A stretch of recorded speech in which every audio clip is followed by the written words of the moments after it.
All right, your next comic coming on the stage, he is a member of Rich Girls Comedy. They got lots of funny videos on the internet. Give it up for Brandon Beswick, everybody. Hell yeah! Yeah, thanks, guys. I have a food problem. Right? I know you guys are like, what? Yeah, I know. It's it's obvious. They're like, I didn't think they made circus tents that big. How'd you find a shirt? But I got a food problem, man, and it's a real problem. Like, I'm addicted to food, but I can't use the information that's been given to me about how to deal with my food addiction for people who have other addictions. Like, I can't tell a crackhead, like, hey, man, the reason why you smoke too much crack is because you're not journaling your crack smoking. You just gotta keep a log of that shit. Like, every time you hit the pipe, write it down. 11:30, smoke some crack. 12:15, a little bit more crack. 12:22, just a little bit more crack. So that way at the end of the day, you can look back and be like, oh my God, I smoked way too much crack today.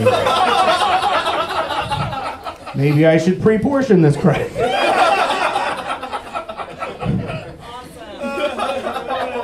But like, I can't, like, in the opposite's true, like, I can't take that, I can't go cold turkey from eating, I'll die, but I'll probably really just end up eating a bunch of cold turkey, because that is a vicious, horrible cycle. But it's like things you like, because if you quit hard drugs, there's no commercials for hard drugs. Like, I haven't seen the commercial where it's just a guy just with like, you like jazz music?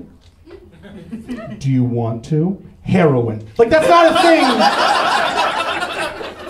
I have never seen that. But I get like 2 or 3 days of like eating properly and not being a monster about food. And then sure enough, Jeff Foxworthy pops on the screen like, hey you who's confounded to the house and in a rascal. How are you? Do you want to come to Golden Corral? Come on, you got $14? I'll dip anything you want into the chocolate fountain. That's the Foxworthy promise. Oh, God. So every time I see a white woman with dreadlocks on a dating app, I always try to match with her because she's bound to make another terrible decision.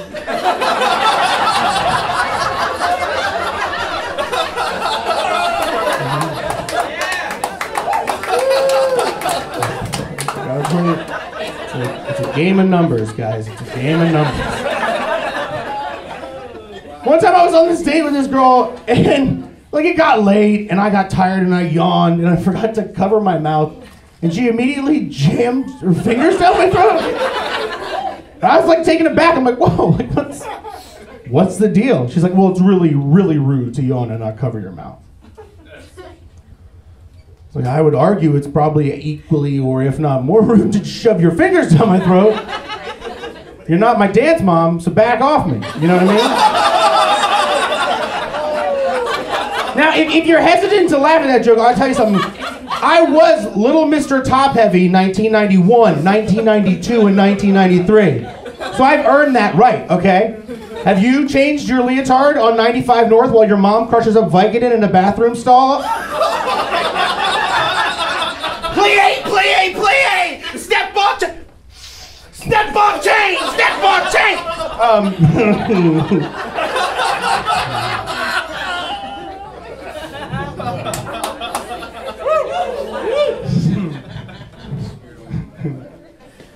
So, I used to play football, like, my whole life growing up. It was a big deal in my family. Like, I played football, my brother played football, my dad played football, his dad played football. Like, it was expected that I was supposed to, like, keep playing and try to go, like, to college, bless you, try to go to college. Like, you know, and do that and, like, make that a part of me. And around 16, I was like, this is no dice for Brandon. Because, like, I'm getting bullied, and I'm way too high. Like, football is very aggressive. And I was just like, 3'11", bro. You guys want to check out an OAR show, or what are we doing? I don't... And so eventually I was like, I'm done. I'm done with football, right? I'm doing theater. This was what I was going to do. And this was, like, insane. I had to tell my dad I was doing theater. And when I did, he didn't believe me. It was almost like I was coming out to, like, a really stubborn Christian dad who was like, no. And eventually I had to, like, keep, like, I'm doing theater. And I started bringing theater friends around. And he was like, oh, no, I think this is happening. And I'll never forget, like, the day where it finally, I think, like, sunk in for him. He was out on the back porch. He was smoking a cigarette. I'll never forget, I came home from doing whatever a 16-year-old Brandon did. So probably, like, petty larceny. And, like, huffing duster, like, for your computers. Put it back on the shelves. Let's get out of Walmart. But I come home and he's out back, man, and he's like, Brandon, sit down. I want to talk to you. All right, I sit down. So, your mom tells me you're quitting football. You're going to do theater next year. And I'm like, yeah, Dad. I get bullied in football, and theater girls seem easy. It seems like a very natural transition for me. It just makes more sense for me.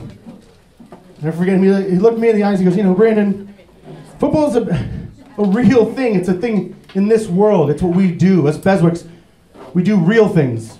We don't do theater. We don't do drama.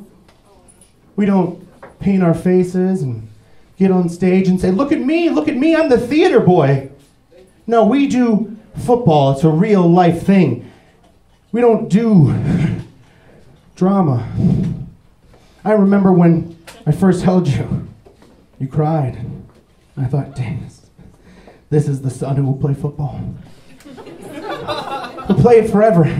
Play it better than me, better than my father and his father before him. And now you tell me you want to do drama? Brandon, the Beswick family does not do drama. We are a proud family, a family with real life history. We feel things. We're in the real world. We're not on stage. Oh, he is me, tit, now and forever. Oh. I know my real son, the true one, the one from which my loins have spurt. This child would be my real seed, you.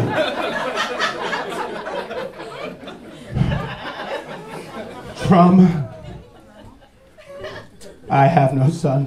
Guys, I'm Brandon Beswick. You guys have been so much fun. Keep it going for your host, Mike Ango! Brandon Beswick one more time. Look at him. So fun. The funnest. The most.